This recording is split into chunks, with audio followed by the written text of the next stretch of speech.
देखिए, कैंसर जो है एक ऐसी बीमारी है जो ना हो तो अच्छा है। मैं कैंसर का डॉक्टर होकर ये बात कह रहा हूँ। कैंसर इम्यूनोथेरेपी में मैं काम करता हूँ और मुझे लोगों ने अक्सर पूछा सा रहा कि आप जो है कैंसर के बारे में विस्तार से बताते हैं, तो लेकिन कैंसर ना हो इसके बारे में भी तो हम कुछ कोशिश कर सकते हैं। बीच बीच में ऐसे मरीज़ भी आते हैं जो ये कहते हैं कि हमने तो कभी धूम्रपान नहीं किया था, पान भी नहीं खाया था, शराब का सेवन भी नहीं किया, बड़ी सिंपल सरल ज़िंदगी गुजारते थे, फिर भी कैंसर हो गया। होता है, ऐसा भी हो जाता है। लेकिन ये है कि ऐसे लोगों की मात्रा कम है। कैंसर जो है वो बीमारी हमारे खाने से भी रिलेटेड है कि हम क्या खा रहे हैं, कैसे खा रहे हैं, कितना खा रहे हैं। इन सब चीज़ों के आधार पे भी कैंसर को आप एक्सप्लेन कर सकते हैं। मिसाल के तौर पे यहाँ से शुरू करते हैं कि हमें खाना कितना खाना चाहिए। हमें खाना उतना खाना चाहिए कि जब हम भूखे रहें, खाना खाने के बाद भी भूख लगती रहे। हम खाना खाते हैं उतना कि जब हम पूरा पेट भर लेते हैं। अब खाना खाया नहीं जा सकता भाई, तब हम उठते हैं। तो हम अपने खाने का हिसाब उतना रखें, चाहे पहलवान खाना खा रहा है, चाहे एक दुबला पतला आदमी खाना खा रहा है, भूखा उठे। पहलवान को भी खाना खाते में भूखा उठना है और एक कमज़ोर आदमी को भी खाना खाते में भूखा उठना है। मतलब ये कि जितना भी खाना मैंने खाया वो सब पच गया। अगर उसका पचना मुश्किल है तो वो पाचन शक्ति बढ़ाने के लिए सेल्स का मल्टीप्लिकेशन ज़्यादा होगा, और सेल्स का जब भी मल्टीप्लिकेशन ज़्यादा होगा तो कुछ मात्रा में ख़राब सेल बन जाएंगे।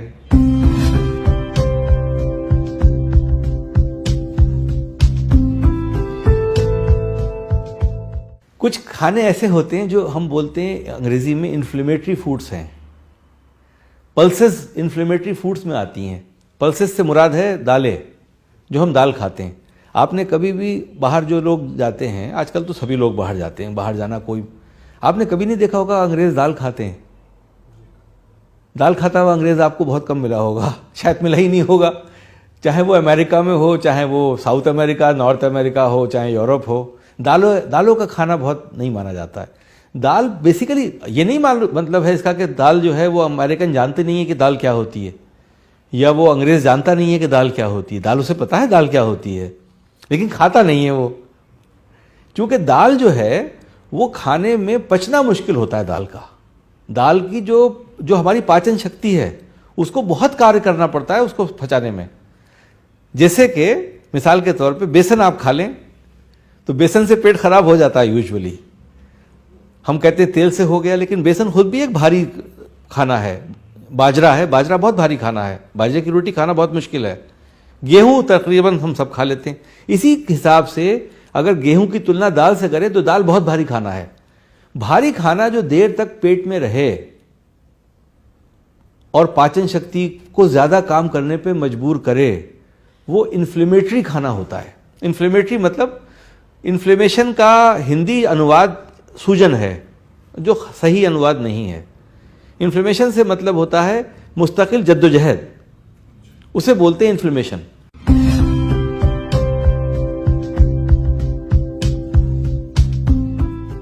देखिए, खाने में भारत में हम दूध का सेवन बहुत करते हैं। एक बहुत कुछ साल पहले एक चला चली थी कि हम सेपरेट मिल्क पिएं। सेपरेट मिल्क का मतलब है कि टोन्ड मिल्क, जो दिल्ली में जैसे मिलता है और हर बड़े शहर में मिलता है, डबल टोन्ड मिल्क। ये टोन्ड और डबल टोन्ड मिल्क अच्छा नहीं है। इसमें क्या है कि दूध में दो कंपोनेंट होते हैं। एक दूध में क्रीम होती है मिल्क में, और एक उसके अंदर लैक्टोज होता है। दूध से हमें एक तो फुल क्रीम मिल्क लेना चाहिए। आज की जो रिसर्च है वो ये कहती है कि कोलेस्ट्रॉल हमारे लिए बहुत अच्छा होता है। कोलेस्ट्रॉल अच्छा होना ही चाहिए। कोलेस्ट्रॉल से मुराद होती है चिकनापन। कोलेस्ट्रॉल जो है वो चिकनाहट प्रोड्यूस करता है शरीर के अंदर। आपकी त्वचा जो है चमकती है जब कोलेस्ट्रॉल अच्छी होती है। मोटे लोगों की त्वचा देखा है ना, चमकती है।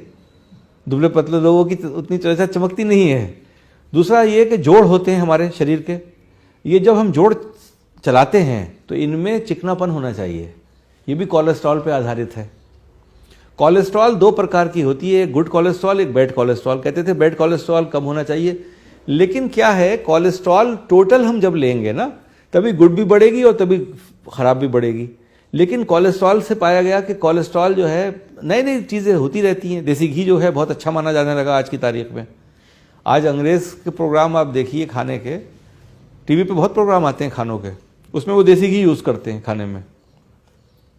ऑलिव ऑयल तो बहुत ज़माने से यूज़ करते थे।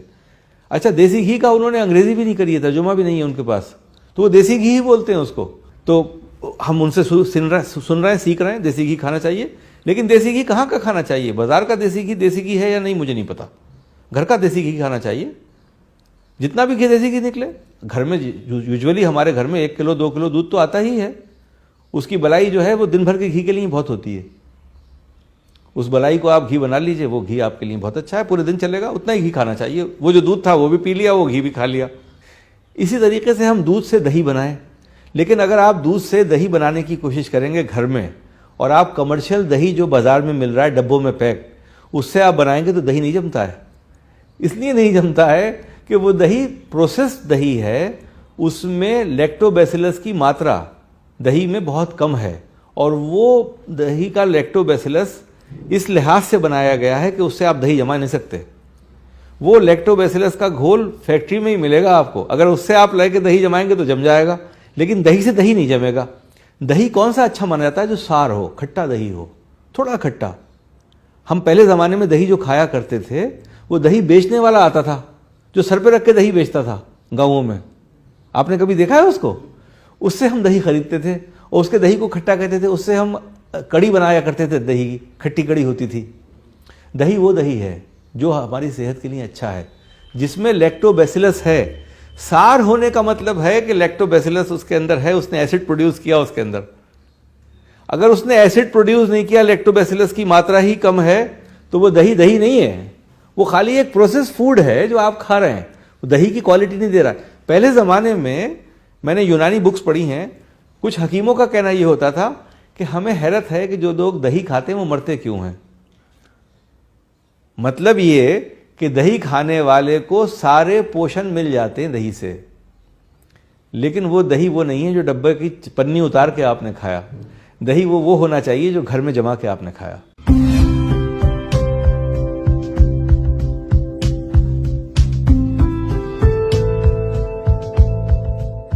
सबसे बुरा खाना क्या है ये सुन लीजिए, शक्कर।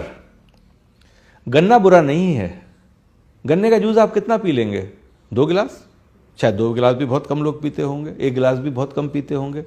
लेकिन शक्कर कितने से बनती है? गन्ने से। बहुत ज़्यादा गन्ने से बहुत कम शक्कर बनती है। बहुत ज़्यादा गन्ना चाहिए तब हमें शक्कर मिलेगी।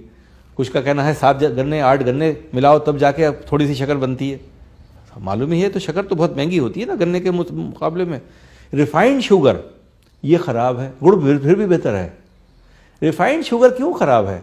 रिफाइंड शुगर का जो प्रोसेसिंग है वो केमिकल्स के थ्रू होता है, और केमिकल्स का एक्सट्रैक्शन शुगर से हो नहीं पाता है। तो वो शुगर जो है वो ख़राब है। रिफाइंड शुगर ख़राब है, हम ज़्यादा मात्रा में खाते हैं। वो क्या करती है? सिंपली, शुगर मना नहीं कर रहा हूँ मैं ज़्यादा शुगर की बात कर रहा हूँ कि हमने सुबह से शाम तक मिठाई खूब खाई, वो गलत है।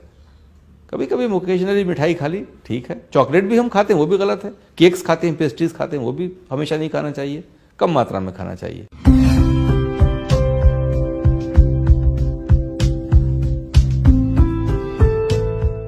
प्रोसेस फूड की बात करूं मैं। प्रोसेस फूड हम खाते हैं, आपने सुना होगा प्रोसेस फूड बहुत कॉमनली हम कहते हैं भाई प्रोसेस फूड नहीं खाना चाहिए। आपको समझते होंगे प्रोसेस फूड शायद बर्गर होता है, आपकी समझ में आएगा। शायद चाइनीज़ फूड होता है, वो उसको हम सोचते हैं वो प्रोसेस फूड है, और शायद हम ना ये सब प्रोसेस फूड नहीं है। जो पैदा हुआ बच्चे को हम खिला रहे हैं वो प्रोसेस फूड है। सबसे ज़्यादा हम अपने नियोनेट को प्रोसेस फूड खिलाते हैं जब उसकी वीनिंग शुरू करते हैं। पैदा हुए बच्चे को तो हम दूध पिलाते हैं डब्बे का, वो प्रोसेस फूड है। सबसे ज़्यादा प्रोसेस फूड तो हम 2 साल में खा लेते हैं जिंदगी के। अपनी जिंदगी के 2 साल जो पहले हमारे होते हैं, सबसे ज़्यादा प्रोसेस फूड हम उस वक्त खाते हैं। और हम एडवर्टाइजमेंट देख के खाते हैं, और पड़ोसियों से प्रोत्साहित मोहित होकर खाते हैं कि वो भी खिला रहा है, हम भी खिलाएं। उसने डब्बा ये वाला दिया, अरे भाई ये डब्बा कितने का आता है? भाई ये 270 रुपये का आता है, बड़ा अच्छा है, बच्चा बड़े चाव से खाता है। लेकिन वो तो प्रोसेस फूड खा रहा है।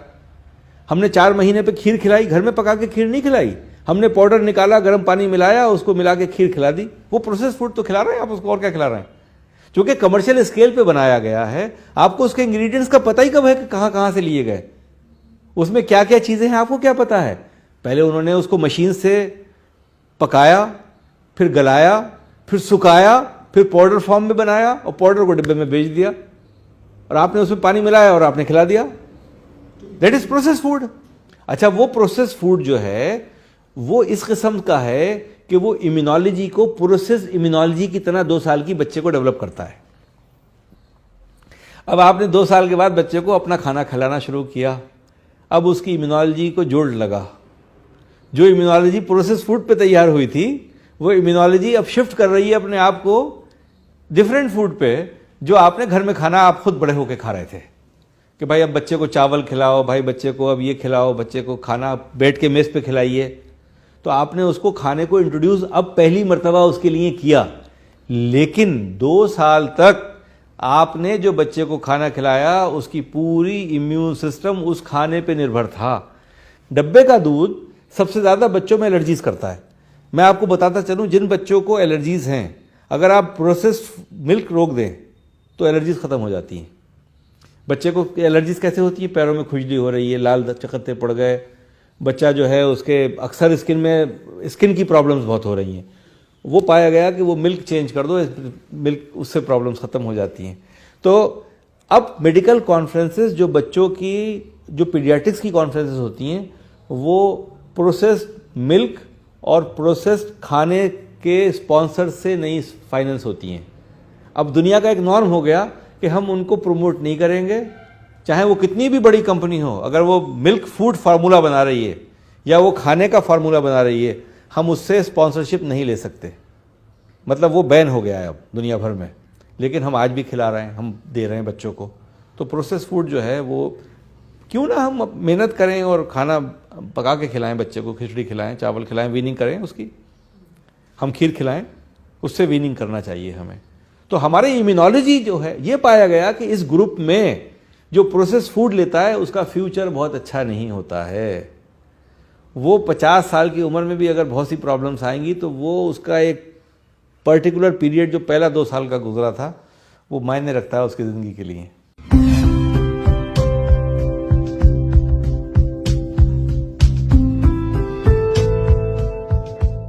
भारत में वेजिटेबल्स को हम पका के खाते हैं। हम में और उनमें थोड़ा सा ये फ़र्क है। जब हम लोग कहते हैं वेस्टर्न कंट्रीज़ में वो वेजिटेबल्स को कच्चा खाते हैं, बॉईल करके खाते हैं, हमारे यहाँ वो रिवाज नहीं है। हम पका के खाते हैं, मसाले डाल के खाते हैं। तो हमारे यहाँ करी बना देते हैं उसकी। तो उसका जो मुख्य इंग्रेडिएंट है जो हमें सेहत देना चाहिए वो लूज़ कर जाता है during the process of cooking. उसमें कुछ इस किस्म के केमिकल्स होते हैं जो म्यूटेशन को रोकते हैं, लेकिन जब हम उन्हें पका लेते हैं एक्सेसिवली तो वो केमिकल्स उसके जो उसका पोषण की शक्ति है वो ख़त्म हो जाती है, वो खोजड़ा रह जाता है।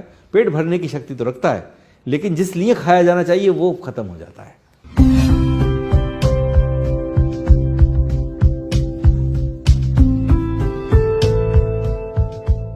अच्छा, मीट में 2-3 तरह की वैरायटीज़ होती हैं। एक तो सी फूड होता है जिसमें फ़िश हम प्राइमरी भारत में खाते हैं, मछली खाते हैं। मछली बहुत अच्छा खाना माना जाता है मीट में। मछली खाने वाले लोगों के लिए ये कहा जाता है कि वो बहुत ही अच्छा पोषण देती है, और चूँकि बहुत लाइट होती है और फिलिंग होती है, तो जो आपका स्टमक से संदेश ब्रेन में जाता है वो मछली खा के बहुत जल्दी चला जाता है। तो आप बहुत कम मात्रा में मछली खाते हैं। आपने किसी को नहीं देखा होगा कि मुर्गे के बराबर मछली खा ले। मछली के 2 पीस खाए आपने का पेट भर गया, 3 पीस खाए आपने का पेट भर गया, क्योंकि संदेश भी जल्दी पहुंच गया ब्रेन को कि भाई खाना खा चुके हम। हमारा पूरा बॉडी जो है केमिकल से रिएक्शन से होती है ना। जैसे कि हमने किसी को छुआ तो महसूस हुआ कि ठंडा है, किसी को छुआ तो महसूस हुआ गर्म है।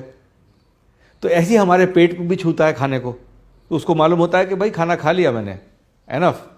तो मछली खाना अच्छा है। अब हम अक्सर ये कहते हैं कि रेड मीट और वाइट मीट में तुलना करते हैं कि वाइट मीट अच्छा है, रेड मीट ख़राब है। ऐसा नहीं है।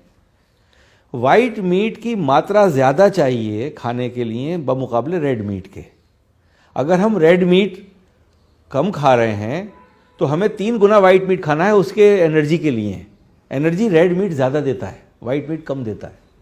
रेड मीट और वाइट मीट में सिर्फ इतना आसान अंतर है। अच्छा, चूंकि कोलेस्ट्रॉल रेड मीट में ज़्यादा होती है, अब मान लिया गया कि कोलेस्ट्रॉल तो अच्छी है सेहत के लिए, अब तो साइंटिस्ट ने कह दिया कोलेस्ट्रॉल तो बहुत अच्छा है भाई, हम लोग तैयार हो गए कि भाई बहुत अच्छा है।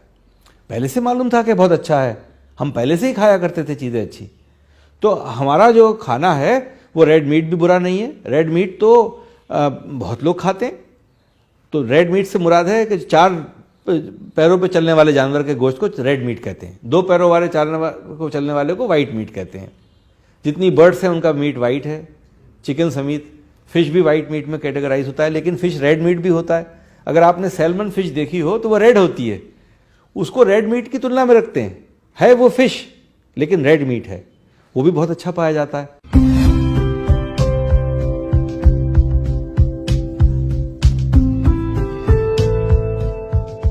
खाने पे अगर हम कहें कि सबसे अच्छा खाना कौन सा है, जो सबसे इजीली डाइजेस्ट हो जाता है और जो वो खाना लोग खाते हैं जिससे कि कैंसर नहीं होता, वो मेडिटेरियन फूड है। उनका सेवन क्या है, वो गोश्त खाते हैं, मीट खाते हैं, लेकिन वेल कुक्ड मीट खाते हैं। और मीट को बहुत ज़्यादा मसालों से नहीं पकाते हैं। तो अगर हम मसालों से पकाते हैं तो मीट में शक्ति कम हो जाती है और ज़्यादा खाना पड़ता है। अगर आप मसाला बगैर मीट खाते हैं तो कम मीट यूज़ होता है और पेट जल्दी भर जाता है। वो सलाद बहुत ज़्यादा खाते हैं। सलाद का सेवन सबसे ज़्यादा, वेजिटेबल्स का सेवन मेडिटेरियन फूड में होता है। वो ग्रीन लीफी वेजिटेबल्स बहुत ज़्यादा खाते हैं। कैबेज है, बंद गोभी है हमारी जिसको बोलते हैं, उसके पत्ते हैं, या सलाद के पत्ते हैं, वो लोग बहुत खाते हैं। वो खाना बड़ा हेल्दी माना जाता है। उससे हम जो है वो इन्फ्लेमेटरी फूड नहीं है। वो खाना हम जब खाएंगे तो पेट भर देगा, पेट जल्दी भरेगा, क्योंकि उसका रफेज बहुत होता है उसके अंदर। तो वो रफेज से हमारा सेटिस्फेक्शन हो जाता है। सेटाइटी सेंटर होता है जो स्टमक से आदेश देता है ब्रेन को कि भाई खाना रोक दो। ये खाना अगर हम दाल खाएंगे तो जब तक पूरी दाल पैक नहीं हो जाएगी पेट के अंदर, तब तक वो संदेश नहीं पहुंचेगा ब्रेन को। तो इसलिए हमें भूख लगती रहेगी। अगर हम पत्तों से शुरुआत करेंगे खाने की, वेजिटेबल्स से शुरुआत करेंगे खाने की, तो खाना हम कम खाएंगे, संदेश पहले पहुंच जाएगा ब्रेन को कि खाना बंद कर दो। तो आपने देखा होगा अक्सर लोग खाली ऑर्डर सैलेड का करते हैं, आजकल सैलेड खाते हैं। Salad is a very good food, उसमें सोयाबीन ठीक है। अच्छा, जो दालें हैं, दालों के खाने का तरीका भी अंग्रेज़ों ने ईजाद किया। स्प्राउट्स खाते हैं वो, जो कच्ची होती है लेकिन जिसमें पत्ता निकलने लगता है पानी से।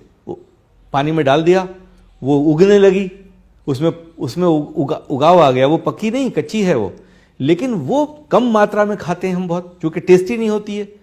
न्यूट्रिशनल एस्पेक्ट सारे पूरे कर देती है। बी कॉम्प्लेक्स जो होता है हमारा सबसे बड़ा एंजाइम है, जो हमारे खाने के लिए बहुत ही ज़रूरी है। हमारे शरीर में immunology, immune system B complex पे बहुत आधारित है। और बी कॉम्प्लेक्स काय में होता है? स्प्राउट्स में होता है। सबसे अच्छा जो हमारा विटामिन का सोर्स है, जो दाल उगने लगे, जिसमें एक शाख निकल आए छोटी सी, वो लाजवाब खाना है।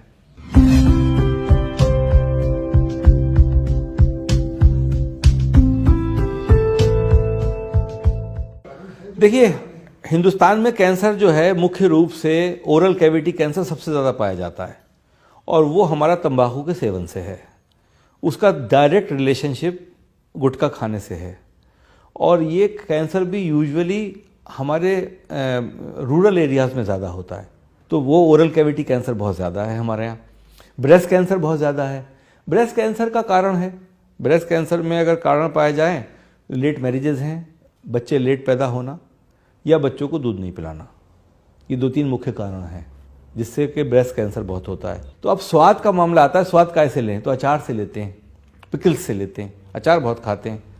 अचार क्या होता है? आम का अचार आपने देखा होगा, कहते हैं बहुत अच्छा अचार हो गया, गल गया पूरी तरह, बिल्कुल चुटकी से छुओ तो टूट रहा है। और वो अचार कैसे बनता है? पका के नहीं बनता है, गला के बनता है, केमिकल से, सनलाइट से बनता है, सूरज की किरणों से बनाते हैं। तो वो डिके होता है, हल्के हल्के। डिके का मतलब ये है, डिके को अगर मैं कहूँ हिंदी में अनुवाद उसका सड़ा हुआ, तो सड़ा हुआ तो नहीं बोलूँगा, लेकिन डिके ही बोलूँगा कि वो डिके हो रहा है। वो खाना हमने उसको हल्के हल्के गलाया, केमिकल्स के द्वारा। जो ये खाना हमने गलाया केमिकल्स के द्वारा, इसमें एफ्लोटॉक्सिन्स बनते हैं, टॉक्सिन्स रिलीज करता है ये। टेस्ट तो डेवलप कर देता है, लेकिन हमारी टॉक्सिन्स की मात्रा बढ़ जाती है खाने की, हम टॉक्सिन ज़्यादा खाते हैं। अच्छा, ये लिबरेट होते हैं टॉक्सिन्स, एफ्लोटॉक्सिन्स लिवर को डैमेज करते हैं, गॉल ब्लैडर को डैमेज करते हैं।